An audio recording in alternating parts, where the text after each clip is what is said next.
Happy Saturday. It's February 10th, 2024, and you are listening to Morning Meeting. I'm Ashley Baker in London. And I'm Michael Haney in New York City. And Michael, we are going to keep this episode very cheerful because I have not been sleeping at night, and you have two guesses as to why that is. It's because of Feud? Very close, Michael. I've been watching True Detective late at night again. I should know better. I mean, this is the fourth season. We know how incredibly creepy it is, and yet I will never learn. Are you watching this? No, I don't like creepy things. I mean, you're probably smart because you're probably sleeping like a baby. Your Oura Ring approves of your behavior. But I have to say, it is an addictively good show. Jodie Foster's incredible. The acting across the board is great. Amazing writing. Anyway, it's a really riveting show, Michael. Here at Morning Meeting, we hit a big milestone this week, and we just want to thank you all. We notched our 1 millionth download. So Ashley and I just say thanks to all of you out there who've been listening and made this big achievement possible, especially our co-editors, Graydon Carter and Alexander Stanley. On top of that, we have a tantalizing show, as Ashley notes. First, it's been a year of meltdowns in the media, and Brian Stelter is here to tell us about one of the craziest. He's got the scoop on how and why a startup called The Messenger, which promised to reinvent journalism, burned through $50 million of investment in less than 12 months and has gone down the tubes. Then, we all know Vladimir Putin wants to win at all costs, but it's not just with his troops in Ukraine. As Andrew Rifkin reports, the Russian leader is now forcing Russian musicians to support his war. And finally, it wasn't all that long ago that British Airways was known as the world's favorite airline. Today, however, most Brits think of it as the Britney Spears of air carriers. And Mark Elwood will tell us all about it. Ashley, where would you like to begin today? Well, Michael, let's start with Brian Stelter. I mean, there's nothing we love more than stories about media companies burning through money, and Brian Stelter has a doozy of one of those for us today. He is the former anchor of CNN's Reliable Sources and a former media reporter for the New York Times. Also, most importantly, at least for me, he is one of the executive producers of The Morning Show, a show for the ages. Welcome, Brian Stelter.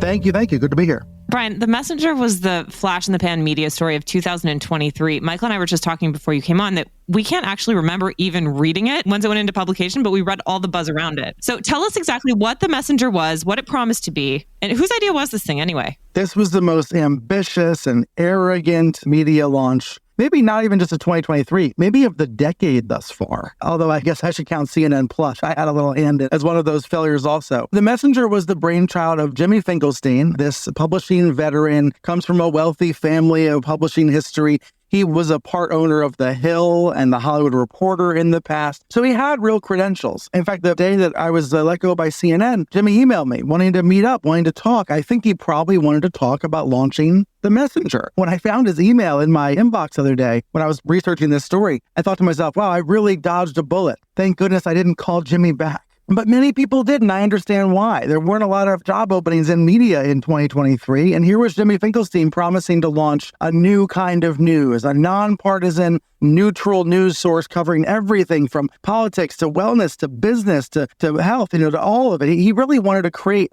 a giant new newsroom from scratch. He said he was going to hire hundreds of people, and he did. By the end, there were about 300 staffers who were all suddenly let go last week. I mean, this is an idea straight out of 2013. They raised $50 million, and they managed to basically put that in the front yard and light it on fire in 11 months. Who gave them this money, and what was the plan to make money? Yeah, the money came from investors like Josh Harris of Apollo. It largely from figures who had been investing with Jimmy in the past. Like, for example, a bunch of these financiers had made a lot of money when The Hill was sold. TheHill.com, covering Washington. They had made bets with Jimmy before, and they had been winners before. So I think in some ways, there's a logic to going back in on his next idea, his next venture. But here's where it did not make any sense. Here's where it was illogical.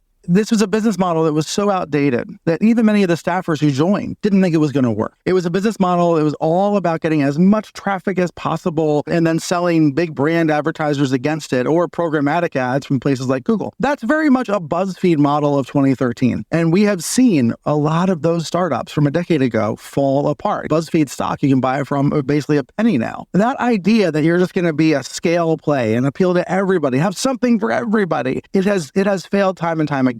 And by the way, to the extent that there are sites already covering nonpartisan neutral news, trying to cover Donald Trump and Joe Biden all completely evenly, there are lots of places that say they do that already. So it wasn't as if he was posing something that didn't already exist in the marketplace. I guess the theory was that he could get billions of page views and sell lots of sponsorships against that. And because he had succeeded well in the past and with lots of other partners, some people were willing to try again. And Brian, those people who were willing to try again, how did they find themselves once they actually got in the job? I mean, it sounds like it was a bit of a grind in terms of being a content factory. A content factory is exactly the right term. And when I talked to a couple dozen staffers about this for this new article, I wanted to hear more from the victims than the villains. There's been a lot of press in the last week about why did Jimmy Finkelstein do what he did? And what were the top editors thinking? I was more interested in talking to the rank and file staffers, many of whom were skeptical this was going to work, but were getting paid above market rates. So it was worth trying for a year or two. And many of whom were told by Jimmy Finkelstein, don't worry, I've got 3 or 4 years of runway. I have plenty of financing to make this work for at least a few years before we can make it sustainable and then keep it going from there. These staffers came from places like CNN and the Post and other places, CNBC. Some of them left really good jobs to try this startup. Partly because maybe they believed in the mission, or maybe they wanted to take a risk. They would walk into these grand offices in Washington and West Palm Beach and in New York, offices that mostly sat empty. Here we are, we're all talking remotely. One staffer said to me, it was as if Jimmy acted like there had never been a pandemic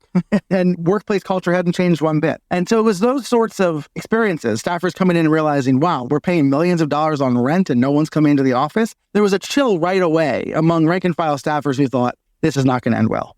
Brian, how long did this thing last all in? Less than a year, because it launched last May and then it collapsed at the end of January. So this was buzzed about for basically all of 2023. But it was clear by the end of 2023, it was clear by last December that money had run out, that the money had dried up, that Finkelstein either needed to find more financing or this thing was going under. And for staffers who felt totally abandoned, who felt kind of left off on their own without leadership, without communication, it was gobsmacking, especially if let's say you're a 24-year-old reporter who you're in your first, second job and you're living paycheck to paycheck. And all you want to do is report on the beat that you love, edit the stories that you love working on, just make your small contribution to the journalism world. And you feel like you've been totally screwed and abandoned by this owner and these financiers, that they didn't have a plan, that they didn't have a roadmap. That's very much the vibe now in the Slack group that these ex-staffers have. And that's what I really focused on for this piece, because I wanted to show the silver lining. The one silver lining to this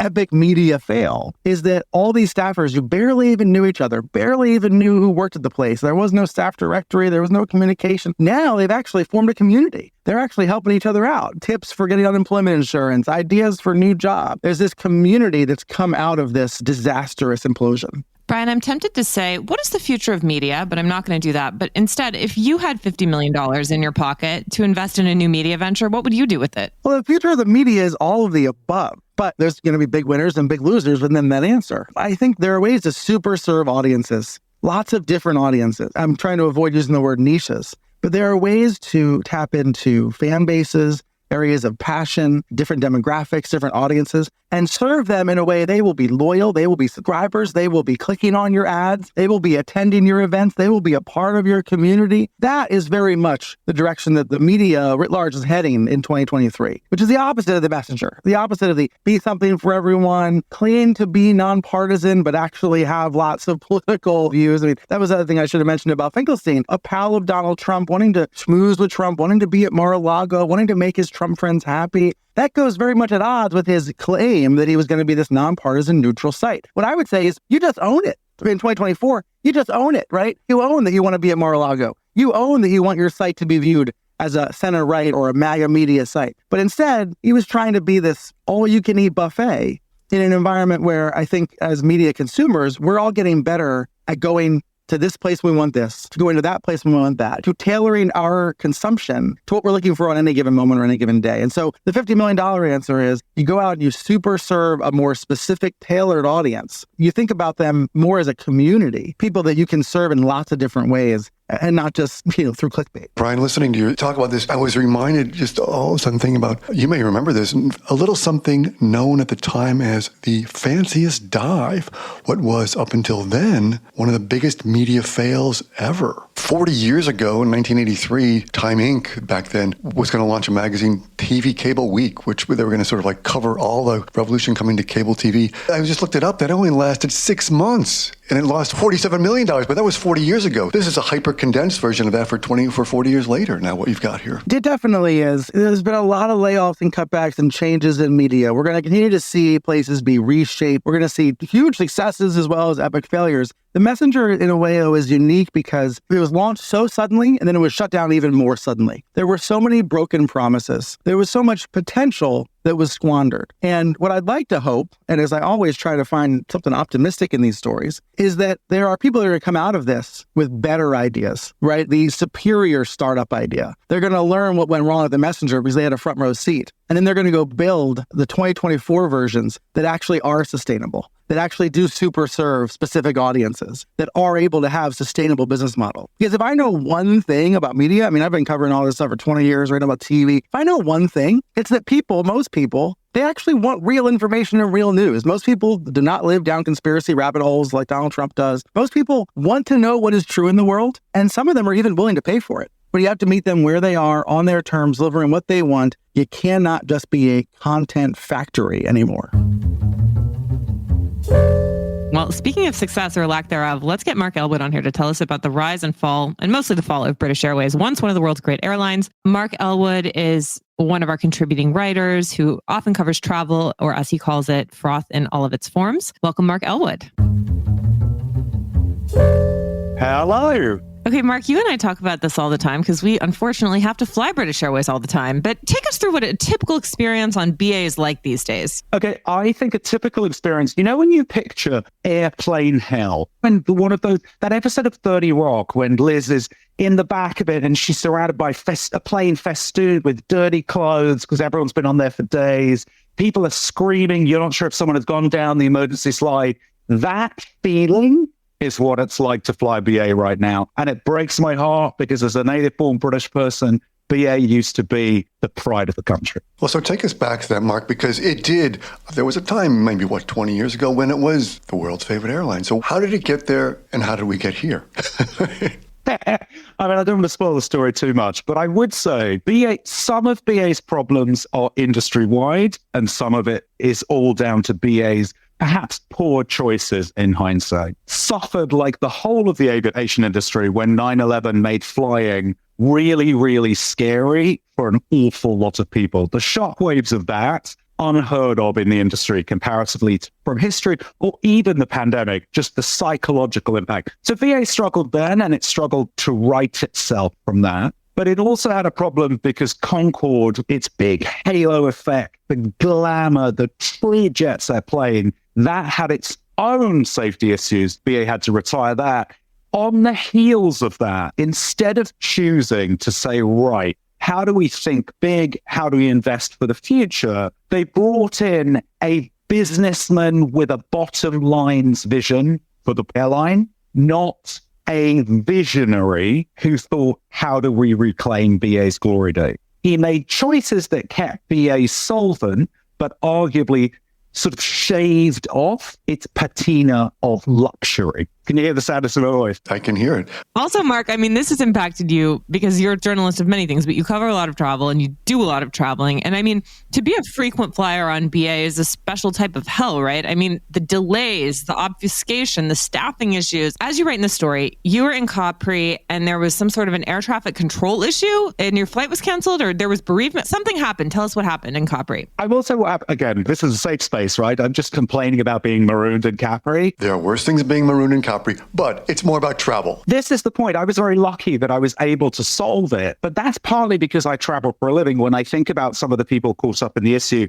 and an older tour group in their 60s and 70s, many of whom ended up sleeping in the airport or in a rat-infested, I use that word, the rat-infested metaphorically motel, a flea-baggy motel in Pompeii, as people showed me the pictures. I think the issue was Italian air traffic control had a strike on a Friday. That is not BA's problem. Absolutely, you roll over. That's a 24-hour delay. Those things happen. BA had an issue where a plane that was originating in London on the second day could not take off because very sadly, a crew member had a sudden bereavement. What did baffle me, and I don't quite understand, is that many cabin crew, I'm sure they're cabin crew listening to this, are kept on standby for those very unexpected reasons. And somehow they couldn't bring someone in despite being at their global hub. Fast forward, At some point the next day, that flight does take off. Thank goodness. My group of people are stuck in Naples at this point, ready to go back to London. And I think the moment when we really felt for the crew on the rescue flight, and it did feel a bit like a rescue flight, was when the purser came onto the tannoy and he said, "Hey guys, I know this has been hard." And he was great. He was very sort of like, "We get how you're feeling. But just so you understand, before you get too angry with us, the Italian crew who were cleaning this plane did 5 rows and then they timed out and they put down their mops and got off the plane. So I asked my crew if they wouldn't mind cleaning the plane on your behalf. If we hadn't done that, we wouldn't be taking off." And that is the moment where I wish what BA could do is find that man, give him a medal and say, "Thank you very much. That's what we care about." And basically adopt that attitude. It's all about recovery from problem. When they said that, we went from sort of bitching at the crew and being like, "Oh, we hate you. You're just British Airways," to thinking, "Gosh, thank you so much. Can't believe it." And you want to empower the people to say, "I know you've had a tough day. Gosh, I feel for you. And we're going to go above and beyond. We're going to do our best." And that is a game changer. Now, Mark, there's a misconception in the UK that it's owned by the British government and that they're out to get us. But tell us a little bit about the ownership structure of this company and who's in charge and who's to blame, most importantly. So the British government did, of course, have a big stake in British Airways way back when. But as part of the great privatization that took place under Margaret Thatcher in the 1980s, BA was a jewel that was sold off to the private sector and thrived under some visionary leaders who really saw the ability to have a premium carrier. It is now part of a giant conglomerate with Aer Lingus and a couple of Spanish airlines. It's part of a bigger group. It's just one little cog in the wheel. It is no longer British Airways. It's another international company. But I do think if you look at its peers, if you look at Air France, KLM, or Lufthansa, I would argue they are not government entities anymore. They're free market operations. They have a lot more cachet than BA's managed to cling to. And I think that shows you that maybe we are fair to carp a little more at BA. I think nothing shows how far it's fallen, though, as you note in your story, though, that you think this is not just the crown jewel of British air travel, but even the Prince and Princess of Wales won't take it on their ski trips to Europe, right? They're on EasyJet now. I mean, they've turned their back on it. I think you're making a great point, Michael, because actually it does say something. It sounds like a trivial point, but the idea that there is prestige in going for the funky, cheap thing is a bit like all of us saying, "Oh, I get my caviar from Target. They have this amazing. Did you know the Target caviar is amazing?" And that slight pride there is now in shopping at Lidl for your smoked salmon, but putting it on a nice plate and no one can tell the difference. The Prince and Princess of Wales flying on EasyJet is a marker of how our priorities have changed and how they're not going to be in for a dig for being on EasyJet. They're going to seem like people of the people, man and woman of the people. Well, Mark, I think I can speak for all of us on this. The thing about BA is we do have other options. EasyJet and Ryanair don't go everywhere. And as you say in your story, it's a little bit like the Britney Spears of airlines, n'est-ce pas? Explain that analogy. Because my point about this, I write this story more in sorrow than in anger. We are rooting for BA to be amazing. Do you know how Britney, you look at her and the schadenfreude isn't there. You're just like, "Oh no, don't do that, Britney. No, I want you to be okay." British Airways is the company that as a native-born Brit, Ashley, you live in London, I will always have London in my veins. You want BA to be amazing. I take no pleasure in the fact that it's not great right now. So this is a plea as much as a brickbat, saying, please, British Airways, reclaim being amazing. I'd love you to be fabulous. But right now, if I had a choice transatlantically flying home to New York, you're going to find me in the Virgin Clubhouse with the smiley people and a glass of champagne and brand new planes every single time. Well, you've just made Richard Branson's day, Mark. Thank you very much. Mark Elwood, the one and only. Love talking to you as always. Thank you for this great story and all your amazing reporting. We love you. Bye. Love it.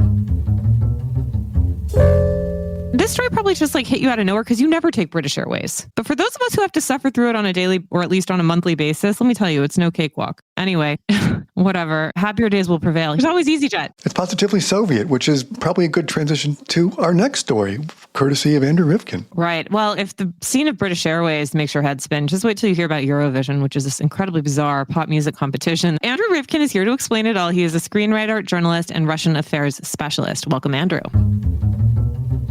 So, Andrew, welcome to the show. Thank you. So, Andrew, you've got a provocative story this week. Vladimir Putin, who you would think would have his hands full with a war and an economy and dissent at home, he seems to also be yearning to be something of a music producer or sort of get on the music scene. So tell us what you've reporting this week about how he's looking to take on Eurovision. Well, there's a saying in Russia, a talented person is talented in everything. And Putin just might as well fit that description. With Eurovision now, of course, Eurovision is going to happen in later this May in Sweden. And Russia has been banned from Eurovision since it was banned within hours after its tanks rolled into Ukraine. My article focuses on Russian obsession with Eurovision. It truly is like the Olympic Games there. Maybe even more so because not everyone's into sports, but pretty much everyone's into campy pop music down there. The piece focuses mostly on how Eurovision, which started for Russia in the early 90s after the fall of the Soviet Union, and it started with Russia sending its earnest, salt of the earth pop music acts that people really loved. And they kept losing terribly, like horribly. Someone would be a number one singer in Russia. They would get the 17th, 18th place in Eurovision. But at some point, the Russian state, the Kremlin, took control of the narrative and Russians started winning or at least making it to the finals. And the singers, the songs, the performances, it all became this tailored propaganda action taken by the Kremlin to represent itself on the world stage. And yeah, well, this article is mostly about how Russia is using these artists and these songs to portray itself on this European stage as a very peaceful superpower that just wants some lands. And that's it. Well, so now, as you report, ever since the invasion of Georgia, and they were sort of kicked out of Eurovision, and now Putin wants to start something called Intervision, right? So what's he going to do here with Intervision? Well, Intervision, imagine Russia, North Korea, Tajikistan, and Belarus singing and competing with each other. That pretty much is what your Intervision, is going to be. Now, it's not Putin's idea. The contest itself is not Putin's idea. It was actually a Soviet bloc alternative to Eurovision. It first aired in the mid-'60s, and it's mostly countries of the Warsaw Pact that performed there. And the contest was somewhat big. Right now, Russia's isolated. I would say most countries from the Warsaw Pact actively hate Russia and they're fortifying their borders against it.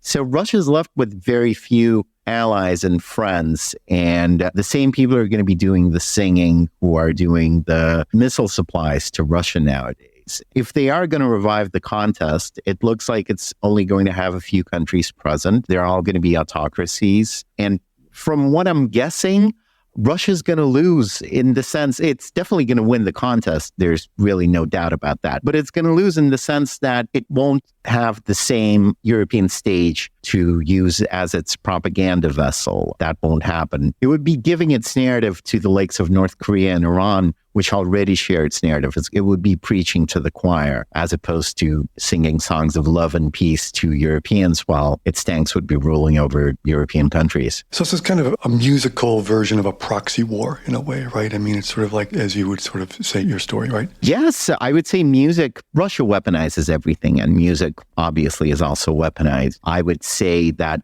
whatever you hear in America about the Taylor Swift conspiracy, in Russia, it's actually true. So Russia did use Eurovision as an extension of its foreign policy. And you could see how I describe it in the article. You could see how it changes with the wars and with oil boom and with Putin's reelection and everything. So this time, Intervision, it would also be an extension of Russia's foreign policy, but now it would reflect this new reality where Russia is isolated, where it can only deal with a bunch of these rogue pariah states. And yeah, well, they would be singing to each other. As one music critic that I interviewed for the piece said, he would definitely watch it. So would I. Andrew, it's a propaganda machine, but it works. I mean, some of these stars have really broken through. I still remember Tattoo, the global pop group from 2003 that you cite in your piece. And then we had Cerebro. Like, who are sort of the biggest Eurovision success stories? And do you think there's any opportunity for them to replicate that success with the new competition, or were those just flukes?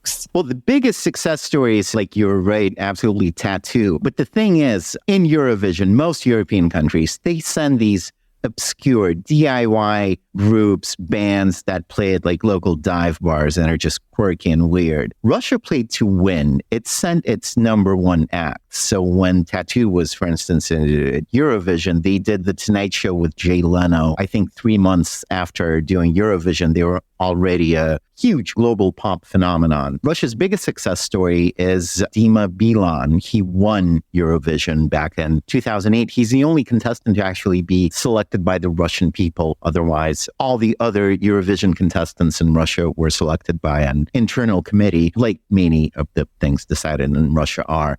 So that Dima Bilan, he did win Eurovision. His performance cost just over $1 million. It included a Stradivarius violin being played on ice, which if you ever want to see Stradivarius on ice, you should definitely look that up on YouTube. And right now, Dima Bilan, he could be seen in the Donbass, which is the occupied eastern part of Ukraine, where he's delivering supplies to the Russian soldiers. He's becoming a very pro-war kind of artist in Russia, like many are. But his transformation from this jolly, uplifting, positive singer at the 2008 Eurovision to someone who is basically in the trenches is, well, shocking, probably, to say the least. Andrew, you end your story on a rather dystopian, depressing note, essentially suggesting that propaganda is no longer enough for Putin. Like, his means have become even more extreme when it comes to getting his message out. How do you find that? Well, I find that a lot of people say that sanctions aren't working against Russia, that Russia still manages to get some of its high-tech devices needed for the Russian missiles, and that Russia still manages to get its oil across to various buyers in the world, countries that are still willing to buy from Russia. And that's true. But the part of sanctions that really is working is that Russia no longer has a soft power. It does not have public diplomacy. That era for Putin, that era is gone. And that, I would say, is truly a successful move by the West. Russia no longer has its public outreach in the form of television channels, which you could watch everywhere. They're banned in Europe now. Russia's banned from sports competitions, which were a huge patriotic boost for Russians and propaganda tool for Putin. And of course, Eurovision, which it's a political contest in its nature, one that's rather innocuous. Putin, of course, used it to glorify Russia and its very, well, let's just say fascist ideology, as of late especially. And that has also been taken away from him. So while it is somewhat dystopian what's going to happen with the Intervision, with North Korea sing-along and everything, in that sense, it's also quite a positive note that someone like Putin did lose a huge chunk of his audience in the West that he had, and that his propaganda now, even if it comes through a duet of 17-year-old twins like it happened in Russia in 2015, I think, that propaganda won't be disseminated and it won't be heard by anyone else. And that, I think, is a very good thing in these otherwise very dire circumstances.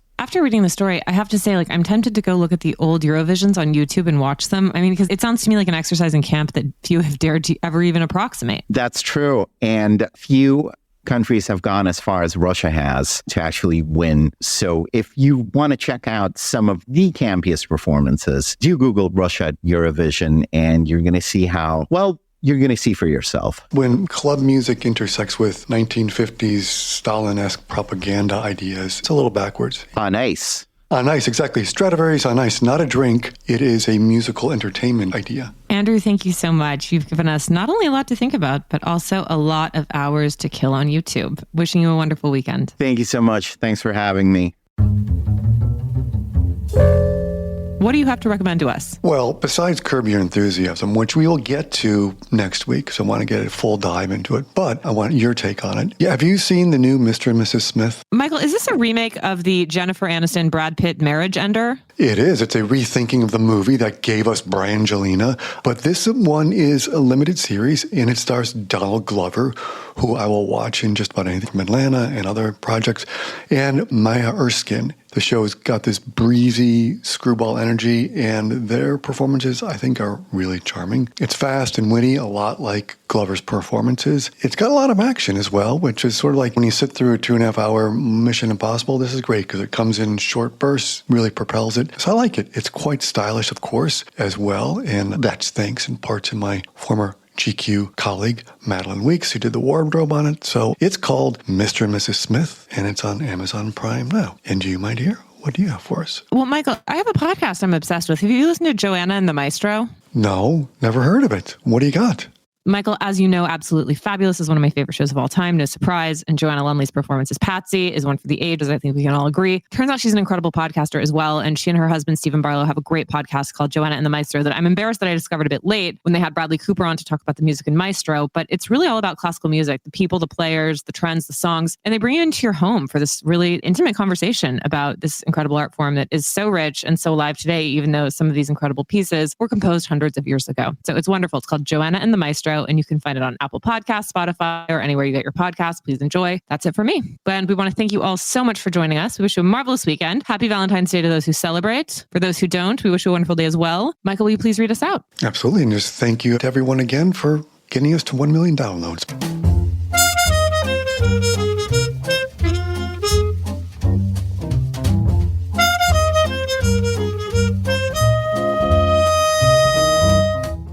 Morning Meeting is produced by Airplay Productions and edited by Jesse Cannon. Our co-editors are Graydon Carnell, Sandra Stanley. Our chief operating officer is Bill Keenan. And our deputy editors are Ashley Baker, Chris Garrett, Nathan King, Jill Vitale, and Ash Carter. Our CMO is Emily Davis, and our music supervisor is Randall Poster. The theme music is The Cute Monster by the Buddy Collette Quintet. A new edition of Airmail is published every Saturday, so please subscribe and enjoy all our stories on airmail.news, which we update every day. You can also find us on Twitter and Instagram at Airmail Weekly, but we will be back here next Saturday with another edition of Morning Meeting. In the meantime, be sure to subscribe at Spotify or Apple Music, but most of all, thank you again for joining us.